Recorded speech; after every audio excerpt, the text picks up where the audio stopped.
غور و فکر کرنے والی ایک بات، غور و فکر کرنے والی بات یہ ہے کہ کیا واقعی انسان کو وہی موت آتی ہے جہاں سے اسے پیدا کیا گیا ہوتا ہے،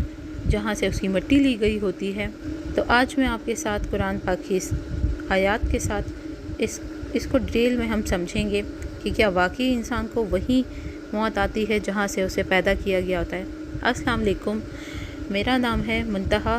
اور آپ موجود ہیں اسلامک انفارمیشن بائی منتہا شاہ کے اس پلیٹ فارم پر۔ تو ہمارے آج کا ٹاپک یہ ہے کہ زمین کے متعلق اللہ تعالیٰ سورہ طٰہٰ کی اس آیات میں بیان کرتے ہیں کہ اسی زمین سے ہم نے تمہیں پیدا کیا اور اسی سے پھر واپس لوٹائیں گے اور اسی سے دوبارہ تم سب کو نکال کھڑا کریں گے۔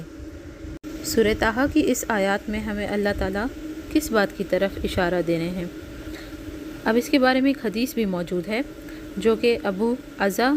رضی اللہ تعالیٰ عنہ جو کہ صحابی رسول تھے، بتاتے ہیں کہ میں نے رسول صلی اللہ علیہ وآلہ وسلم سے سنا کہ جب کسی زمین میں کسی کی موت ہونی ہو تو اللہ تعالیٰ اس شخص کے لیے وہاں جانے کی وجہ بھی پیدا کر دیتا ہے۔ اس حدیث کا ریفرنس آپ کو اسکرین پر نظر آ جائے گا۔ اب تھوڑا سا اور دلچسپ اور تھوڑا سا اور حیرت انگیز اس کا حصہ سنیں۔ 9ویں صدی کے ایک بہت بڑے مسلم اسکالر حکیم ترمذی رحمۃ اللہ علیہ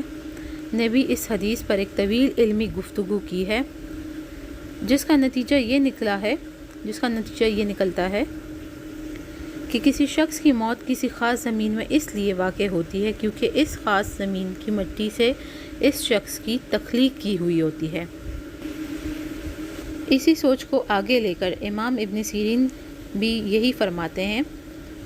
امام ابن سیرین جو کہ خوابوں کی تعبیر کے بہت بڑے ماہر تھے، بلکہ وہ تو اس بارے میں قسم اٹھا کر کہتے ہیں کہ ایسا ہی ہے۔ اب حیرت کی بات یہ ہے کہ ذرا سوچیں کہ اگر کسی کی موت سمندر کی تہ میں ہوئی ہو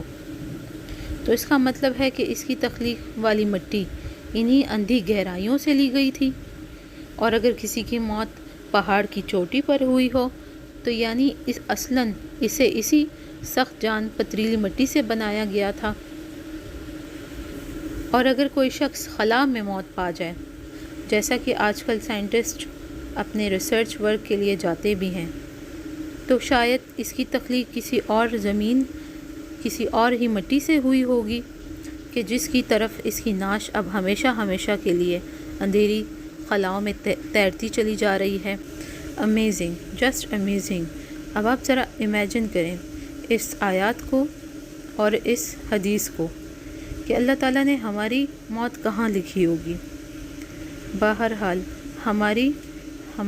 ہماری سوچ سے بھی کہیں زیادہ بالاتر خدا کی قدرت ہے، لیکن ہم ایز اے مسلم ہماری خواہش ہوگی کہ اللہ تعالیٰ ہم سب کو خاک مدینہ میں ملائے، آمین۔ آپ سب اپنی روشنی ڈالیں اس بات پر، آپ سب کی کیا رائے ہے، اور سب دعا کریں کہ اللہ تعالیٰ ہمیں ایمان والی موت نصیب فرمائے، آمین۔